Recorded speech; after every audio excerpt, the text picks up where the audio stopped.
नमस्कार सबाइके आज एक सन्देशेर रेसिपि शेयर करছি। এই রেসিপি বানানোর জন্য এখানে আমার 1 লিটার দুধ লাগবে আর 700 ml দুধের ক্ষীর লাগবে।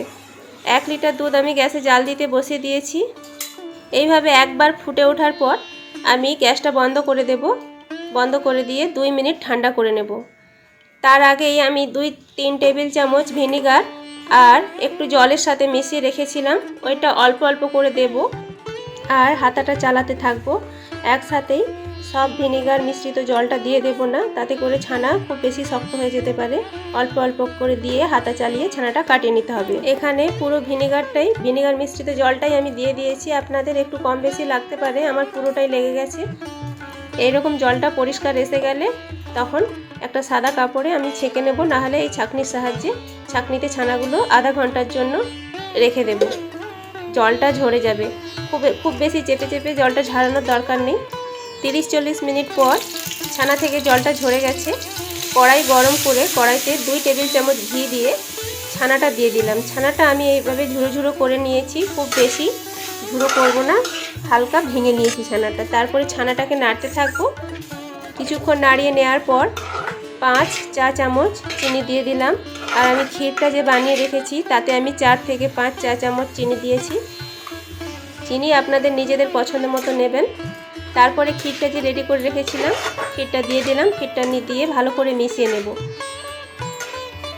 আমি আগে থেকে ক্ষীর বানিয়ে রেখেছি, আপনারা চাইলে সঙ্গে সঙ্গে দুধটা জাল করে ক্ষীর বানিয়ে সেই ক্ষীরের মধ্যেই ছানাটা দিয়ে দিতে পারেন।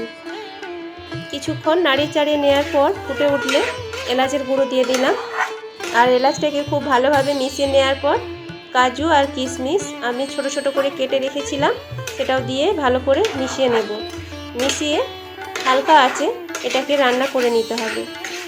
এই মিশ্রণটা এবার কড়াই থেকে ছেড়ে আসা শুরু হয়ে গেছে। আর 2 থেকে 3 মিনিট রান্না করলে এটা রেডি হয়ে যাবে। এবার দেখুন, যখনই নাড়ছি আমি ঠিক মাঝখানটা লক্ষ্য করুন, কড়াই থেকে এটা ছেড়ে চলে আসছে। এবার গ্যাসটা বন্ধ করে দিয়েছি। দিয়ে একটা যেই পাত্রে আমি ওটা জমাবো সেই পাত্রে আমি একটুখানি ঘি ব্রাশ করে নিচ্ছি। ঘিটা লাগিয়ে নেওয়ার পর ওই মিশ্রণটা দিয়ে দিচ্ছি। মিশ্রণটা পুরোটা দেওয়া হয়ে গেলে একটা চামচের সাহায্যে এভাবে চেপে চেপে একটা সমতল আকার বানিয়ে নিতে হবে। তারপরে এটাকে 10 থেকে 15 মিনিট ঠান্ডা করে নিয়ে ফ্রিজে রাখবো 2 ঘন্টার জন্য। আর ফ্রিজে না থাকলেও 2-3 ঘন্টা রুম টেম্পারেচারে রাখলেও এটা ঠিক সেট হয়ে যায়। আমি ফ্রিজে রেখেছিলাম 2 ঘন্টার জন্য। 2 ঘন্টা পরে বের করে আমি কেটে নেব।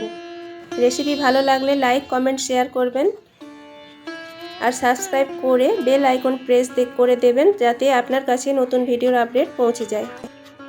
সব মিষ্টিগুলো আমি কেটে নিয়েছি, প্লেটে সাজিয়ে নিচ্ছি। এই মিষ্টিটা একটু দানাদার হবে, যেহেতু আমি ছানাটাকে পুরোপুরি ম্যাশ করিনি, হালকা একটু ঝুরঝুরে করে মিষ্টিটা বানিয়েছি। ফিরে আসছি পরের একটি অন্য নতুন ভিডিওতে।